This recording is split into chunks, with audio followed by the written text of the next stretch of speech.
Hello, everyone. My name is Liz Brown, and I'm the Denver Mappy Hour chapter leader.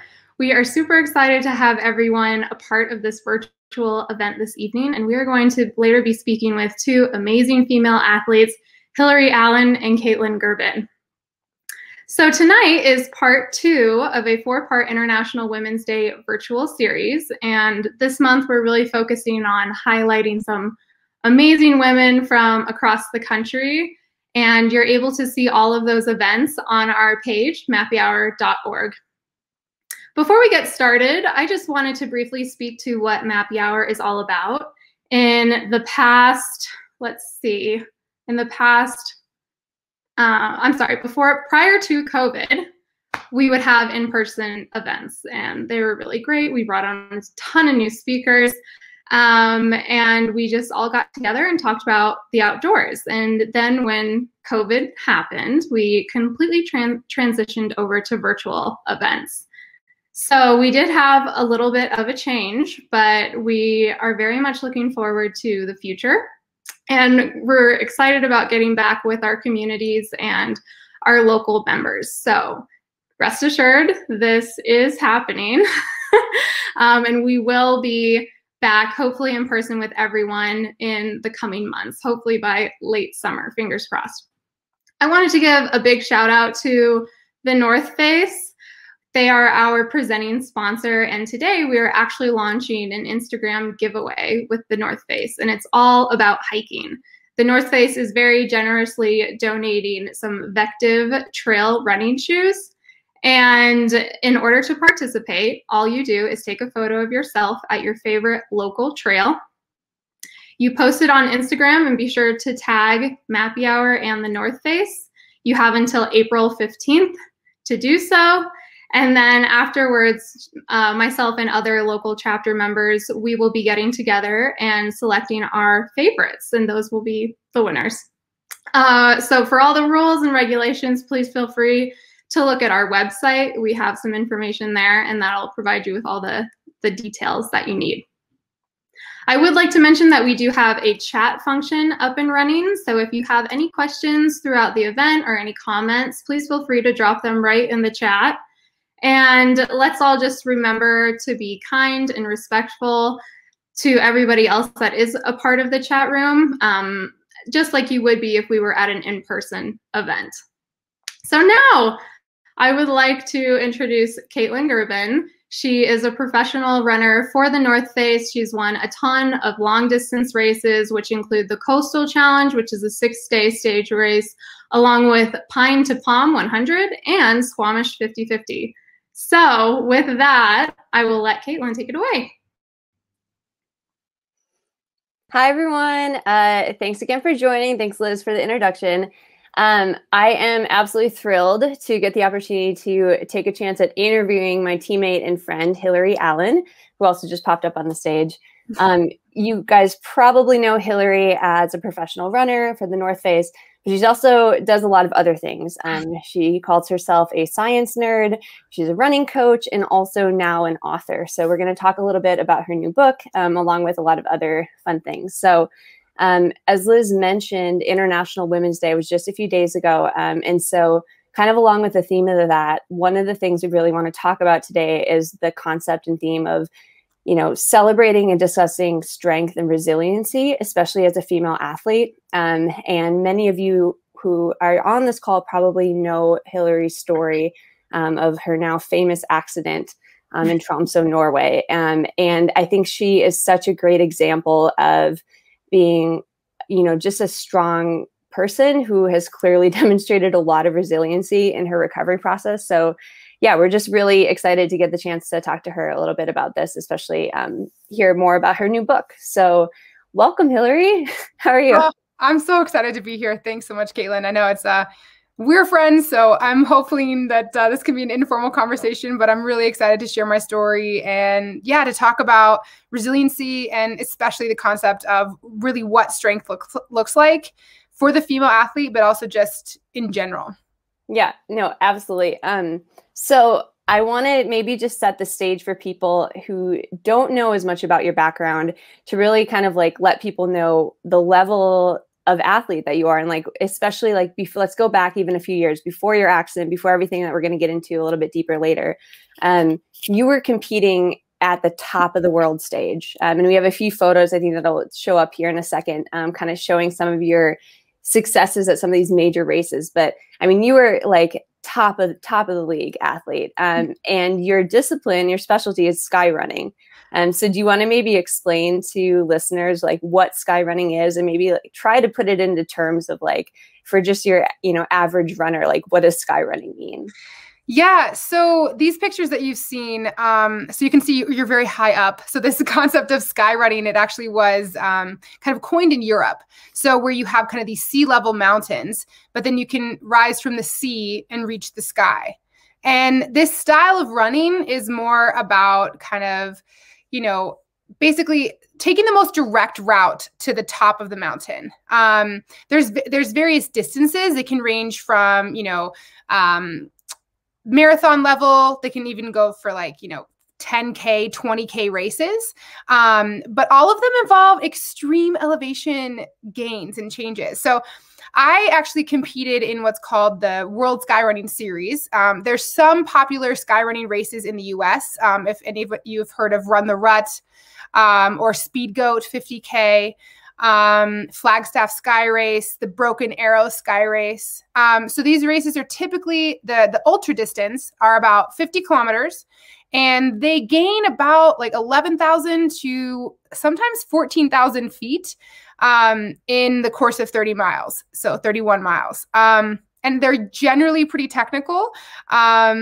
But my nickname's the Hilly Goat, so I really like the uphills. So I got to start in that early in my running career in 2014 in the US. And then basically the more sky races there were kind of all over Europe. And that's just what I focused on. It was something that I loved. You got to see, those pictures were from like Portugal, Spain, Italy. So there's some pretty cool mountain ranges that are pretty steep all over the world. Yeah. And I think like, well, you mentioned you were like you were in the Skyrunning World Series, but you also like, that was, if I'm not wrong, like that was your first season of sky racing. And did you win that series? You were like many races in that series? I won. So it was my first running season in 2014. And I just happened to, I ran my first 50-mile race. That was like the Bighorn 50 in the Bighorn Mountains in Wyoming. And then I started doing these things, like my friends were like, oh, yeah, you would like this race. It's pretty steep. So I joined, I did like Run the Rut, I did Speed Go, and I did Flagstaff Skyrace. And these were all US Skyrunning Series events. And I ended up winning that series. My first, basically technically the first technical ultra running series I ever had. That's awesome. And I mean, you say like running, but like how much of it is actually like when you're sky running and on these kinds of trails, like how much of it are you actually running versus hiking? And is there scrambling involved? Like, is there any definition for that with sky running? Yeah. So I guess, asterisk, professional trail runner for the North Face, asterisk, professional hiker for the technical mountain hiker. So basically the grades of these mountains, they can reach upwards of like, 40%, like where you're actually scrambling. So using your hands to kind of fourth class terrain, third and fourth class terrain. How I quantify that: first class is, you can run to one foot is on the ground. Second class is you're kind of hiking. So you need a little bit, more like the 2 feet on the ground. Third class, you put one limb down. Fourth class, you need all four. And so in sky running, there's a lot of that scrambling because it gets really steep. So if anyone knows what a vertical kilometer is, it's where in less than 5K, so less than 3 miles in longitudinal distance, you can climb 3,300 feet. And typically speaking, every single race that I entered had at least a vertical kilometer to start out the 50-kilometer race. So there's definitely hiking. And then, I mean, on the downhill, yes, you can run. It's just it's very, you have to be careful. Mm-hmm. Yeah. I always like to joke with people who are like, especially getting into trail and ultra running or trail and mountain running, that are worried that they can't actually run up the hills. I'm like, okay, just so you know, like the professional runners are actually professional walkers in many cases. Like that is totally okay. I mean, and you can get your heart rate up super fast if you hike fast. So, I mean, it's all relative. I let the basically the steepness of the hill dictate the pace. But yeah, that's the cool thing about trail running, and especially ultra running. You do end up hiking a fair bit of it, especially if it involves mountain terrain, which is my favorite. Yeah, well, you got the nickname Hilly Goat for a reason, I guess, right? So I want to take a few steps back from the running and actually just like share a little bit of like how you and I know each other. And so obviously we're both teammates, which has been super fun. And that's kind of a newer thing because I joined the team this last year, about a year ago, and Hillary's been on for a while now.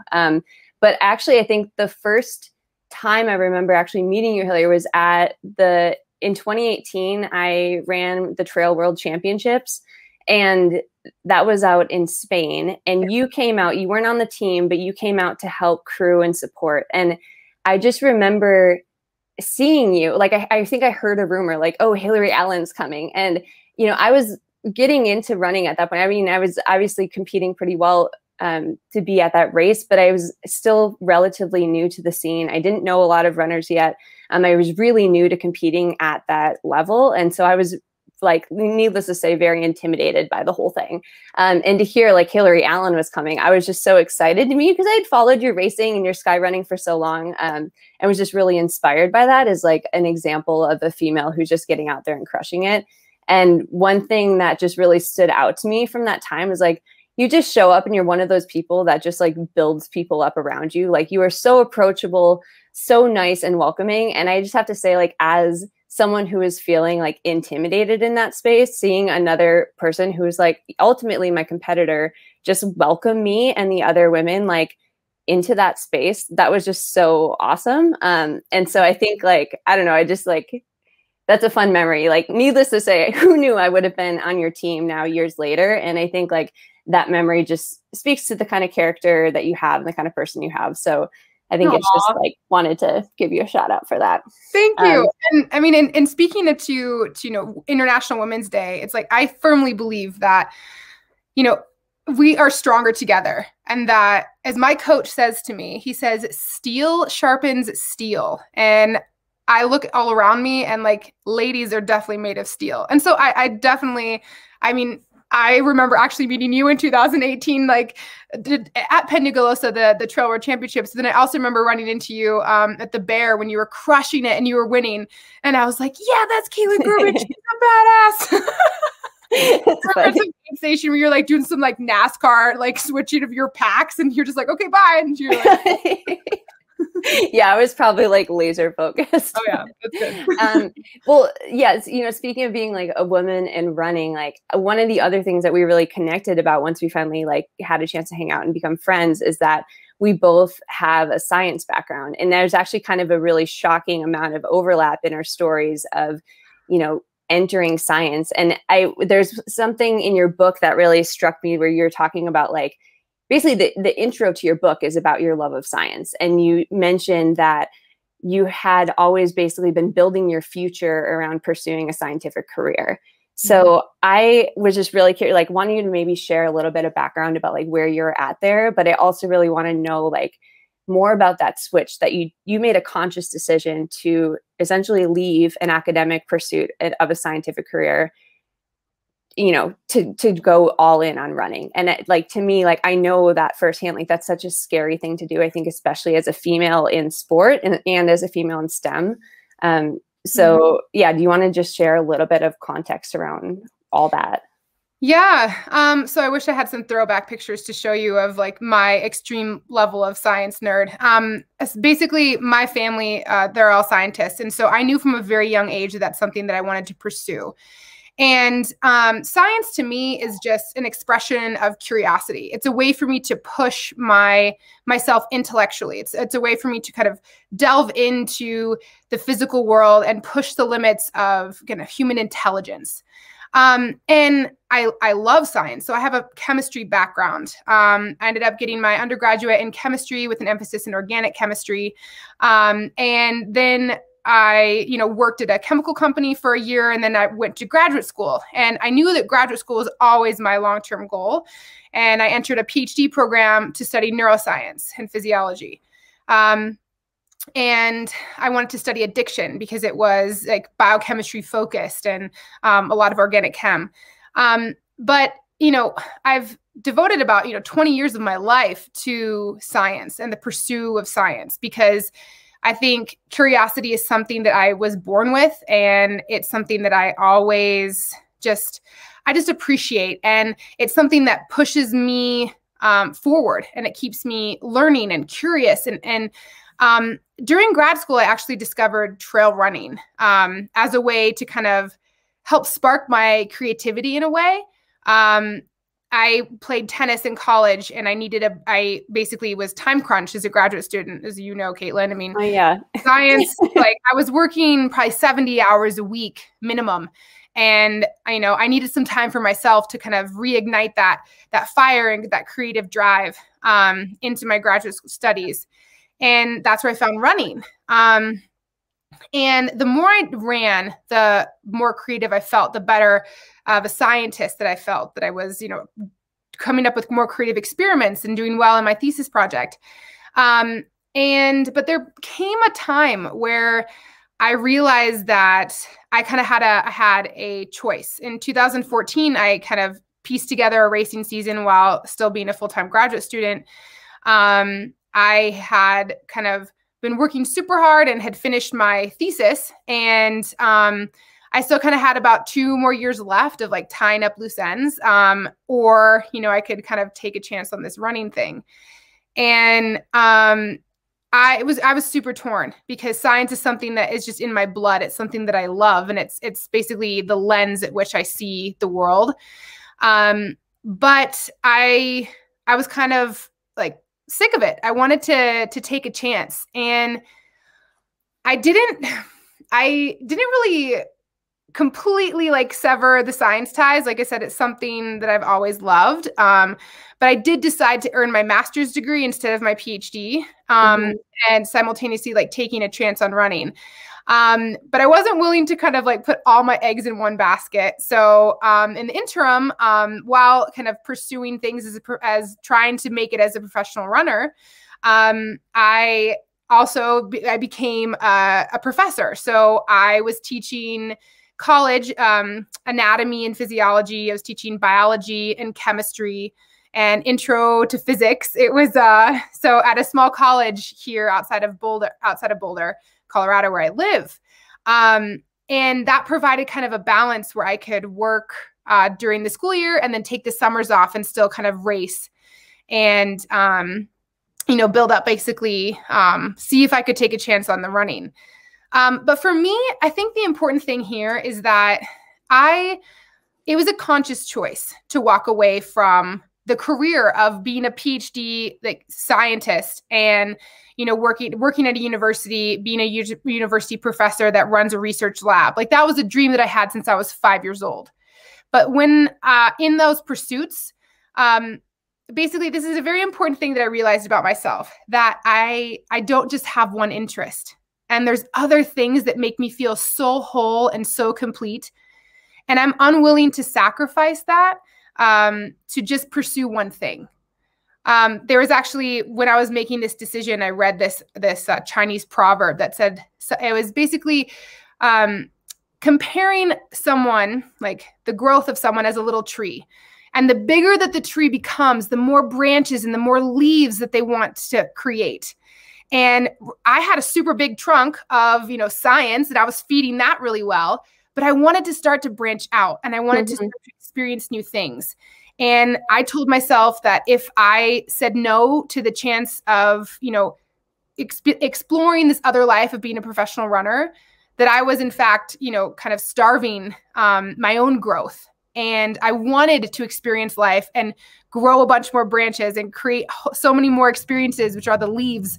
And that's kind of what made my decision. That's such like, that resonates with me so much. And we've talked about this quite a bit on runs and stuff before, but I found myself kind of going through a similar type of, decision process through grad school also, because I was in grad school. And I think, you know, we ultimately we kind of talked about how we started in a similar place for this. We took different paths, and now we find like, wow, like there's actually like a lot of different ways to be successful in your career and to define success. And I think like a lot of times we end up with this really, like you said, a really narrow idea of what that looks like, especially when you're kind of like heads down, just working towards a degree, or you're in a path and you're surrounded by all people who are all kind of going for that same goal, that it feels really scary to not step down necessarily, but step aside. Like, you know, you're on the train and it's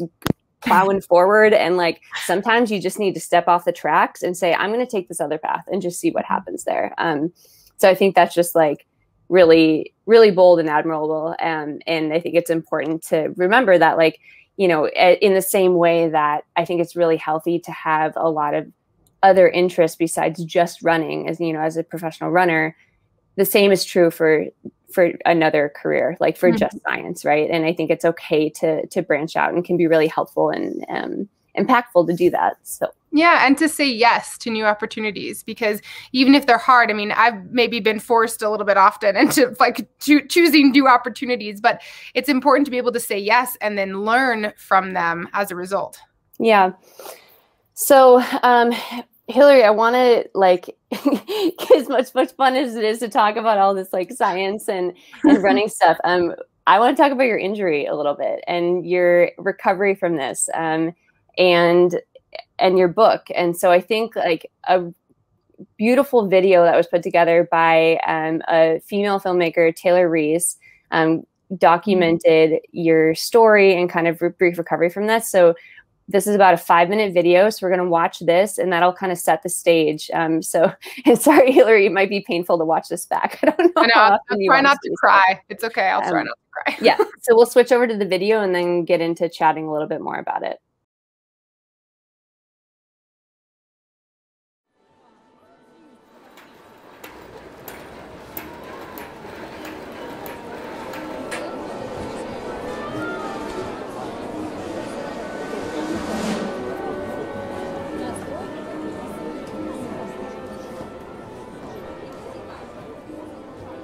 So we'll take a tour. Oh. Can we give her my Same as like before, right? Right, yeah, that's kind of the way that the term is used. It's yeah, like resilience. It's a one thing, and it will always come back to exactly. But it comes back to that same status quo. But anti-fragile is like, it's like my scars.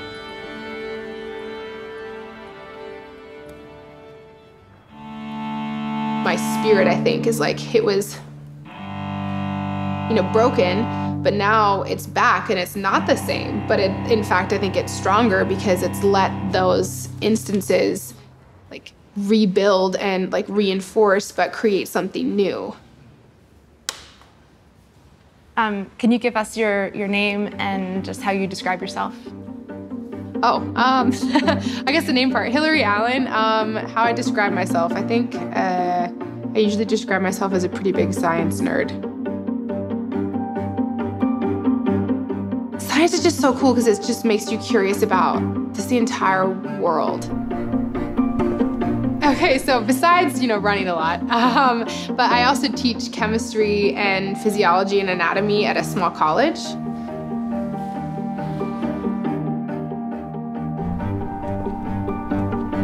And I just happened to discover running. It was just this moment where I remember it just clicked and I just felt like at peace and just like it was really me.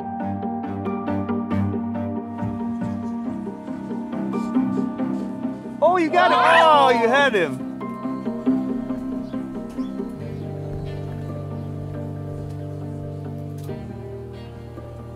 Actually, that's like the real reason I run, so I can like explore the bugs in different countries or places. Yeah, it's amazing.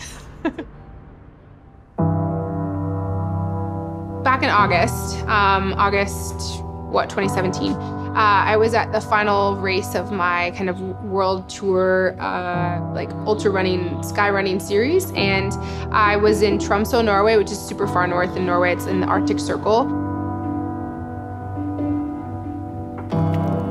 Basically, there was some rock fall. Some rocks gave way underneath my foot, and I fell in total 150 feet. You know, fell 20 feet, bounced, fell 20 feet again, bounced.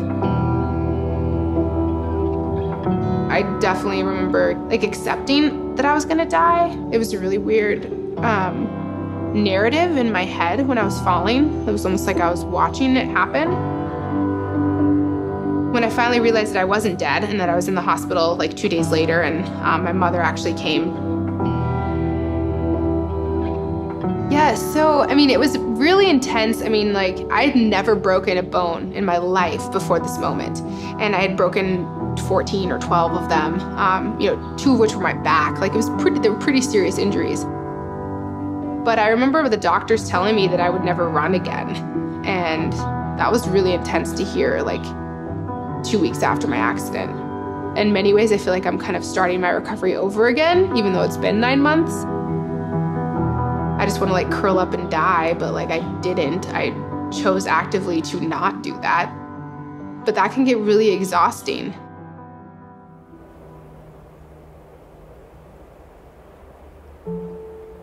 I felt like I lost this part of me that was like strong and like it was something that I could like be proud of. And then to not have that anymore, I had to kind of know that I possessed these other attributes that would allow me to kind of get back to that point, but in an even more fulfilling way.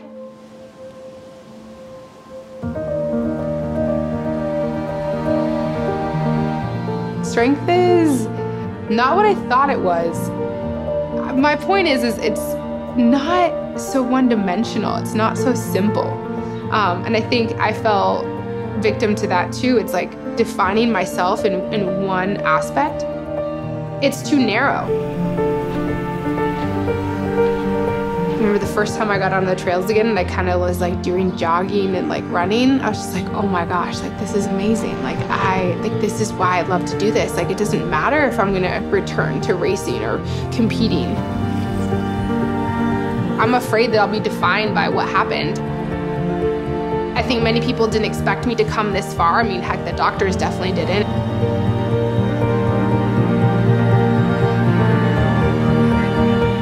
Right, that's literally being vulnerable and choosing to kind of, all right, I feel this way, but I'm still gonna keep going. And I think that that's strong.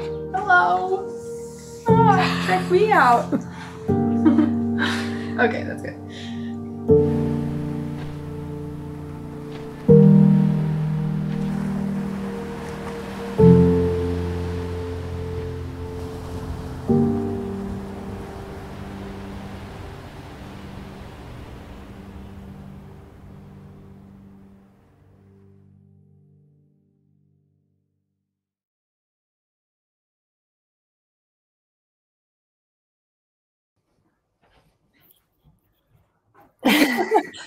Oh boy. That's heavy. I know. So, you know, you mentioned some of this kind of in the video that the doctors basically told you you wouldn't be able to run again. Can you share, I guess, a little bit more about like what your prognosis was and like give a little bit of context for the timeline of your injury and recovery after that initial fall? Yeah, so thanks for watching that. Seriously, every time I watch that, I tear up, and it, you know, it happened to me. So, so 2017 is when this accident happened, and I think that film, it does a good job of kind of showing, you know, what exactly happened, but it was really serious. Like it was, I mean, there's a helicopter rescue. I was lucky to be alive, let alone have the injuries that I did. And I don't actually think I realized that until a bit later, just how lucky I was. So in total, the injuries that I had broken a total of 14 bones. I had broken both arms and wrists. I had broken 5 ribs in total, my back, so L4, L5. I had broken both of my feet, severely twisted my ankles. In fact, since I was tomahawking, both of my shoes, which, you know, I tied on very tightly, they flew off. So I was barefoot at the bottom. Well, wait, no, with socks. So when I was airlifted to the hospital in Norway, you know, they kind of had to do all of the, I don't know, reconnaissance of my injuries, I guess you could say. But that big scar that you see on my leg, my quad was sliced open. Like you could fit your hand sideways inside of my leg. And so in addition to all the physical bones that were broken, there's a lot of, you know, physical trauma to my body. And I had to have in total 3 surgeries to kind of set the bones in my arms. But it wasn't until I was back in the United States 2 weeks later that I was strong enough to fly. And I mean, I still couldn't walk at that point. So it was a bit of a challenge to get home. I went to see some, you know, orthopedic surgeons, some specialists here in Colorado, and they had missed a diagnosis in Norway. And it was this thing called a Liz Frank injury. And that's when basically it's a major ligament that helps the integrity of the foot, basically of the arch. There's varying degrees of injuries that can happen, of like where the actual ligament is ruptured. And mine was ruptured between my big toe and my second metatarsal, which your big toe is essential to running. And I remember the doctor came in and she told me that this is a foot changing injury and that I would be lucky if I could jog recreationally again. She told me that my professional career as a runner was over. And I mean, when I say this, everyone says, oh, it's because, you know, you should have, why do they say that? And I'm really glad that the doctor said that to me because it gave me a gut check. And right there in that operating room or, you know, the doctor's office, I had to decide, okay, like, is this something I'm going to, you know, sit back and passively just take, or is this something I'm going to actively fight for? And right then, I mean, I wanted to punch the doctor in the face or the gut or whatever, but I didn't. Your wrists were in cast though at that point, right? Like you don't know how to wear words. Punch her. So I decided not to punch her because I'd hurt myself further. But and because you're a nice person and a strong woman, right? Totally. Yep. But I remember thinking right then, I was like, you cannot tell me what I'm capable of. And it was right then that I started to kind of think about, all right, like, let's do this. I'm going to recover and I'm going to take this seriously. And I couldn't walk for 3 months because of the nature of the surgery. So I was on that scooter, if you saw in the video, and I couldn't bear weight on my wrists. So I couldn't use crutches. So I had to, like, you know, sit on a scooter, like rest them on my forearms. And that was my reality for 3 months. And I mean, we can go into the nitty gritty of like, kind of the recovery or the, you know, I'll let you decide what you want to talk about. But I mean, I think like that sets the stage of basically like you went from like 1 second you were winning, like in the lead of a race that was going to put you at the top of the series in the world. And then, you know, an instant later, like your entire life was just turned upside down, right? Like, I mean, you literally fell off a cliff, but I think that there's a lot of other circumstances, obviously of varying severities, but like everyone out there is battling something in some way. And like, it may not be quite as intense as falling off a cliff and almost dying, but also like we're all in different stages of our lives and able to handle things in different ways based on where we're at in our lives. And so I think like, I'm curious, like you mentioned in the book a few times, like you're pretty vulnerable about feeling like a complete loss of your identity. And like, I think there was a passage I had outlined that said, you basically spent the better part of a year after your accident not feeling like yourself. And along with that, there was also a part in the book where you're talking about seeing a therapist and about how like you were afraid that you wouldn't be able to return to the same level of racing, or you were afraid you wouldn't be the same person anymore. And I just found that really, really powerful, like this idea of like, what is your identity in that moment? And also like, what is the goal? Are you trying to return back to like what you were before race? And like, can you maybe share a little bit more about what you were dealing with mentally, like not the physical trauma, but what you were dealing with in your head at that point? Right. And you make a good point, is because, and this is why I think I want to share my story. And this is one of the main reasons why I wrote the book. It's not that you have to have had some traumatic injury or some, fallen off a cliff to experience what I've experienced. The suffering is universal, and we can all experience this in any way, shape, or form, whether that's, moving to a new place, whether it's, a change in a relationship, a divorce, a job change. I mean, we all know that in COVID, maybe you lost your job, you're trying to figure out what you want to do as a career again. Even any small injury, it all evokes this, this something within us. It shakes us to our core, and that's suffering. And that's, to me, that's a choice that we're all faced with, and and it's an opportunity to learn and to figure out what we actually truly want, who we truly are. And I think for me, the accident was obviously life-changing on many aspects of my life. I was lucky to be alive, and so of course I was thankful for that. Yet I had lost something that I truly loved, and something that had made me feel so alive and so full and so just excited. It made me feel like the best version of myself. And to not have that, I felt this huge loss. And I think I was trying to get back to sport, but of course, I was an elite runner, and I had no idea that if I were able to run again, would I return to the same level? And I think early on, 6 months, I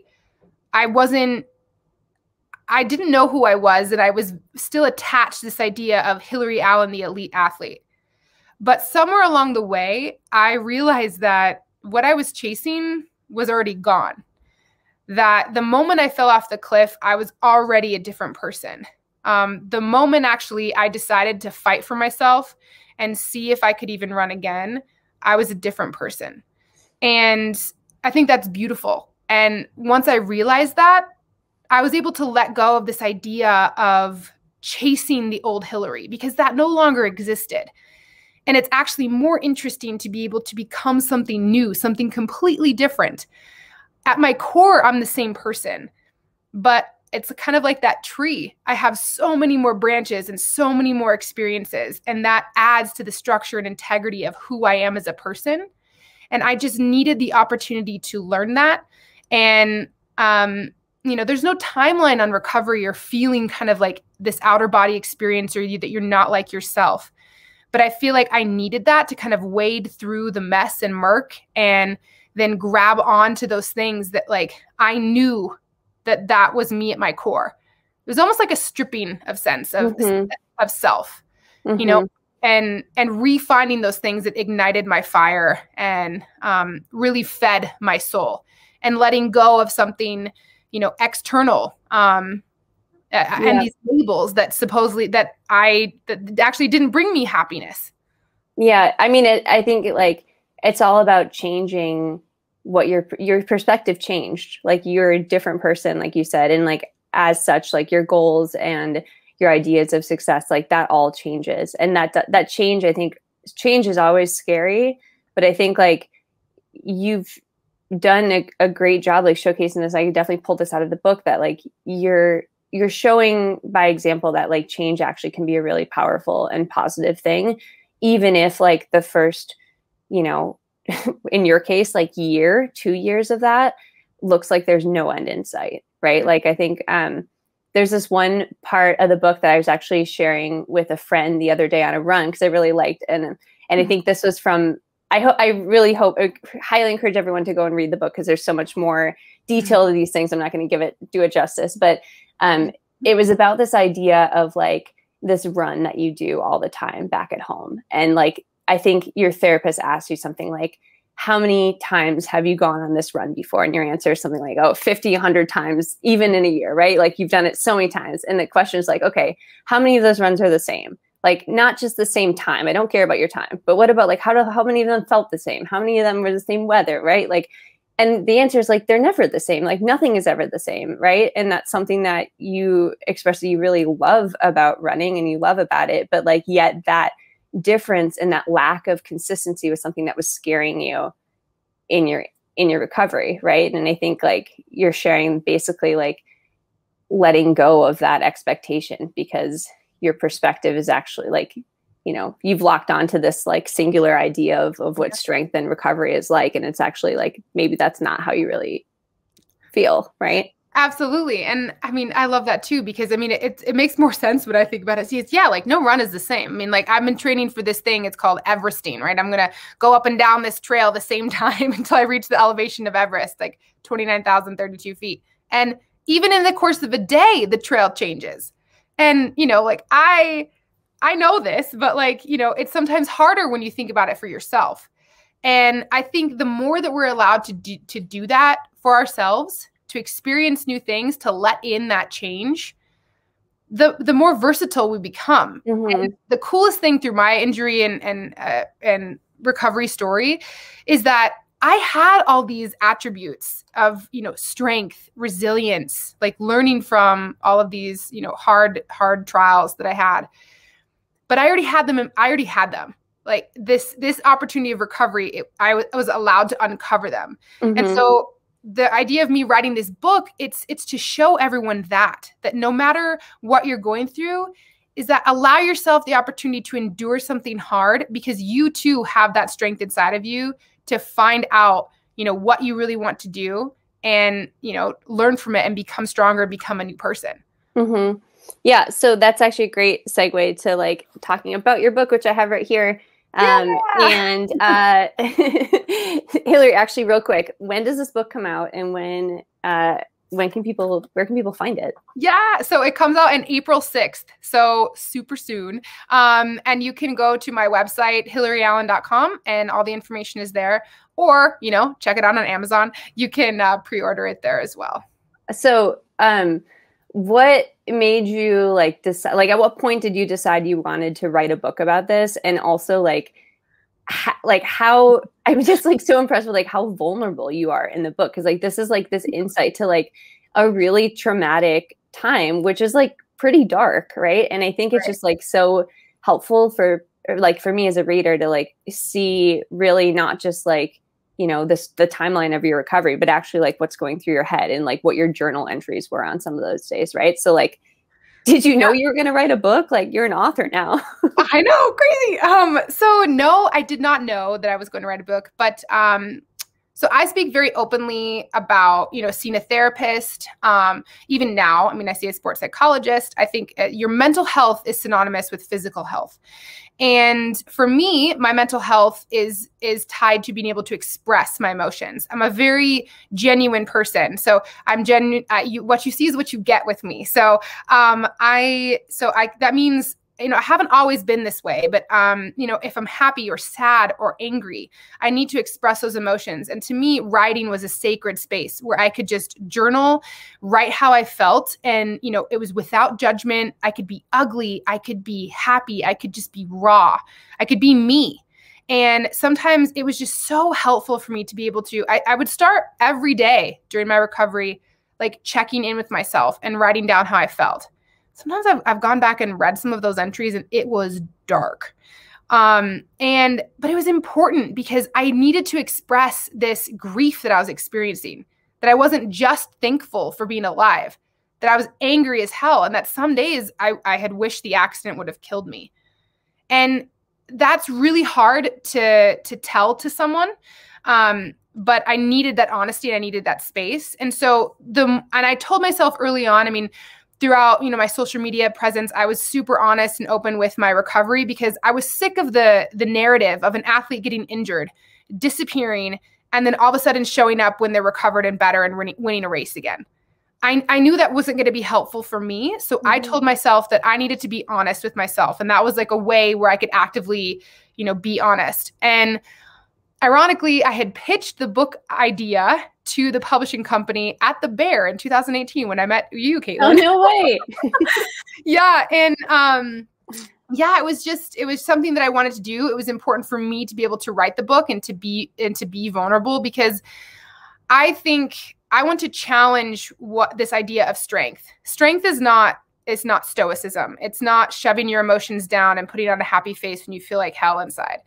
It's being raw. It's being vulnerable. It's being honest with those feelings, and hopefully, you know, allowing space for those will allow you to kind of work through them instead of shoving them down.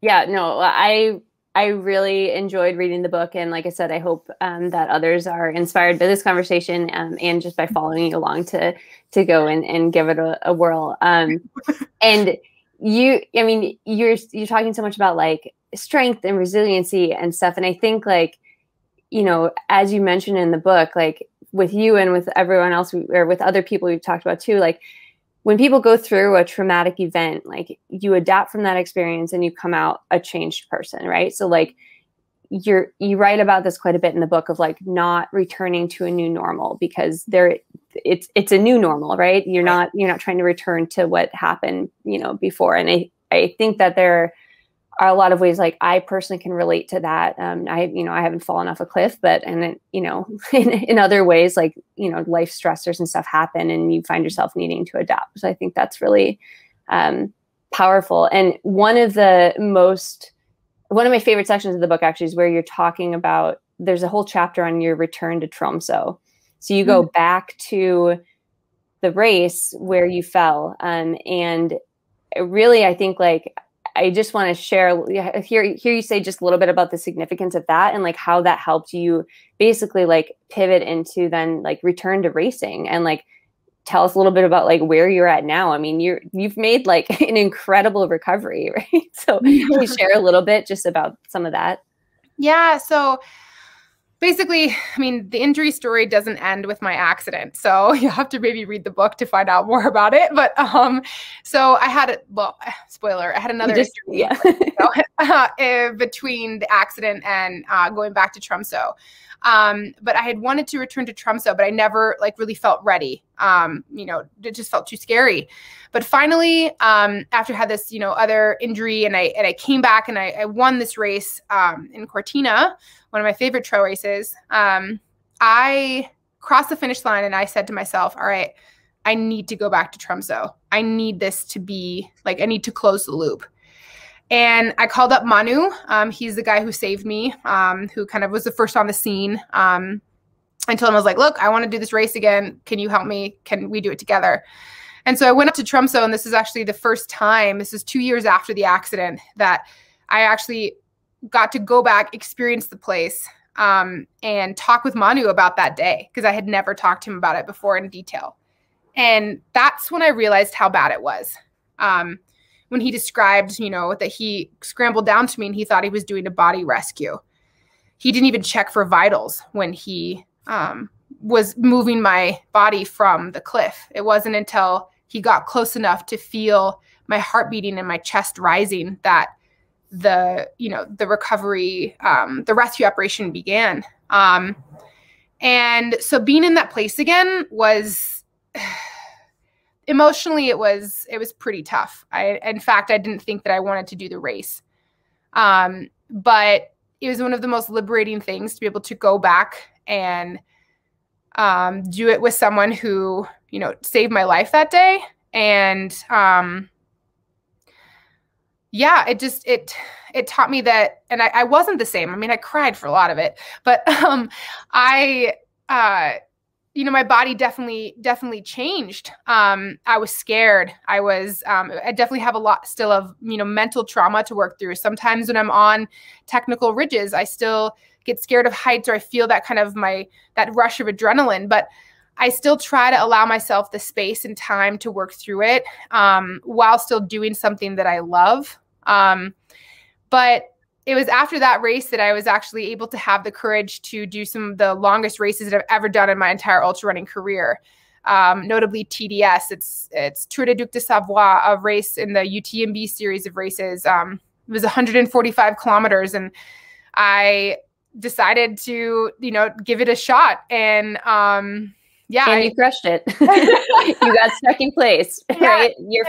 Your longest run by far, and a really, really major race after after your recovery. And, you know, and I was like 10 minutes behind the first place girl. So we were like battling it out all day. So it was really cool to be able to do that. And I think really what all this has taught me is that like to not count myself out, and that through all of these tough times, it's like the ability to discover this strength that you didn't even know existed. And I'm thankful for that opportunity. And every day it inspires me, you know, even though I still sometimes, you know, feel the injuries that I sustained 3.5 years ago, I still am not giving up on myself, and I'm still setting big goals and, you know, chasing out and working hard every day for something that I love so much. And yeah. Can you, I wanted to ask you about this earlier, but maybe you can just recap now. So there were a few mantras or like positive affirmations that you talk about in the book. And there's one in particular, you might know which one I'm referring to, about athletic performance. Can you tell us what it is? So this one I love. And this is something that I literally would write down in my journal. And some days I would say it and I'd be like, this is bullshit. I don't believe this right now, but I would write it down and I would say it. And it's, believe that your best athletic days are ahead of you. And that got me through a lot of dark times. And that belief, you don't even have to put athletic in there. Believe your best days are ahead of you. Truly holding on to that belief and saying it, it helps to manifest it into real life. And it gave me something to hold on to every day, to do the boring PT exercises, to do the things that like, you know, didn't really make my heart sing, but I knew that if I did them, that it would lead to something bigger. And that something bigger for me was believing that my best athletic days were ahead of me. And I still believe that. That's amazing. I love that quote. I feel like that should be like up on everyone's wall, like the next new motivational poster. But I mean, Hillary, your story and recovery and like, I think approach to all this and just vulnerability and openness to share it with people is really awesome. And so I really appreciate you doing that. And I'm honored to know you as a friend and as a teammate. And I think like you've shown by example that like telling yourself these positive things, like believing that your best days are ahead of you, like really, really can work. And I find that really inspiring. So I want to get into a few questions because we had a number of questions, some questions that are coming in from the live chat and also a number of questions sent in on social media. So maybe we'll try to do some quick rapid fire questions here. Okay. Question for you. What advice do you have for someone who's training for their first ultra? Ooh, so just get out there and run. You know, I would say ask a lot of questions, you know, hire a coach if you need to, but ask a lot of questions. Try to have fun with it because ultras are supposed to be fun. It's not supposed to be something serious, you know. Eat lots of snacks too. Yeah, snacks are like my favorite part of the whole thing and very important. You can run really far if you have enough of them. Yes, it's so true. Okay. How and why, maybe is the more relevant question, how and why do you get so much vert in your training? Well, why is I'm training for Everesting as basically to celebrate the launch of my book. Since there's not going to be any events, I'm creating my own event, which is doing an Everesting event on foot to my local Green Mountain here in Colorado. So if you guys want more details, you can visit my website, subscribe to my email list. But basically, yeah, I got to like do a bunch of repeats up and down this trail to reach 29,032 feet. So, and how, you know, just find the steepest trail and run up and down it a bunch of times. And can you tell people where you're based just in case they don't know? I'm based in Boulder, Colorado. And if you read my book, which I hope you do, you'll notice that like Green Mountain has been, and Sanitas Mountain and just Boulder in general, it's where I discovered trail running, but it's also where I, like Green Mountain is where I spent a lot of time hiking before I could run again. So it holds a lot of emotional significance. So yeah, that's why I'm doing it there. Yeah, that's awesome. And such a cool way to like link up a really fun project, especially as racing is a little bit less certain right now. Okay. Another question is, do you ever think about diving back more into science? And if so, what would you want to do? Oh, see, that's awesome. Yes, I think I've actually never gotten out of science. I'm a running coach now. So I use plenty of science, like the physiology aspect of that, like nearly every day.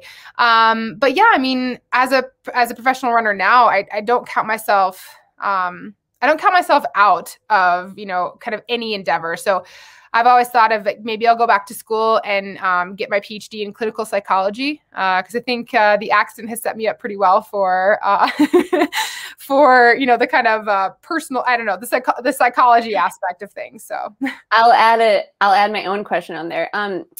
What made you decide, this is in the book, can you just tell people what you did you were in teaching right after your accident, like immediately after your accident, You went back into the classroom and you actually used your accident as part of the lesson plan. Can you tell people what that was? That semester, okay, so I was teaching anatomy and physiology, and physics, intro to physics. So in my anatomy and physiology class, I come in there, like these kids are like terrified. This girl and all there's casts. And so my anatomy and physiology class, I like, tell about my accident. I like point out on my bones. I'm like, we're going to learn the names of these bones. Like, let's go. Like ligaments. And so that was a great learning experience. None of the students, got that wrong. It was great. And then in my physics class, Newton's laws of motion. We basically went through, every motion has an equal and opposite, reaction. So every action has an equal and opposite reaction. So basically calculating like my acceleration of, my body mass and like why I broke the bones, like kind of demonstrating physics with my accident. It was perfect, I'm curious what your like professor rating would be afterwards. I bet like I could see like I'd be like, oh my God, this is the best instructor I've ever had. I've like never, I mean, like that's like such a like really direct way to connect with material in a way that makes you realize like, oh, this is actually relevant. Because I know especially in some of my like college physics classes, it's hard to think about like why I need to know these things. Yeah, I mean, I would hope 5-star review, but sure. Laugh and they were like, I don't think that none of the students got that wrong. I used it as a test question too, like calculate my terminal velocity. And also, it was just perfect. And then also in my chemistry class, like you could talk about opioids, you could talk about like the painkillers and the receptors. And maybe that's not completely applicable to like an intro or a first or second year chemistry class in college, but it gives you an application to why you might use chemistry, because chemistry gets a bad rap, but it's the coolest. You're a true scientist. Okay, I'm going to do one last question before we close things up. The question is, do you want to return back to sky running, or are you more excited about longer distance ultras? Yeah, that's a great question. So I have returned back to sky running. I have done a few of those events. I do really like them. But I think right now, actually, I really like the longer stuff. And it's really cool that the accident kind of like showed me I've got this like, super like endurance. I just love it. So maybe like stage races or just longer races. I think those are super, super fun. And that's more where my interests lie.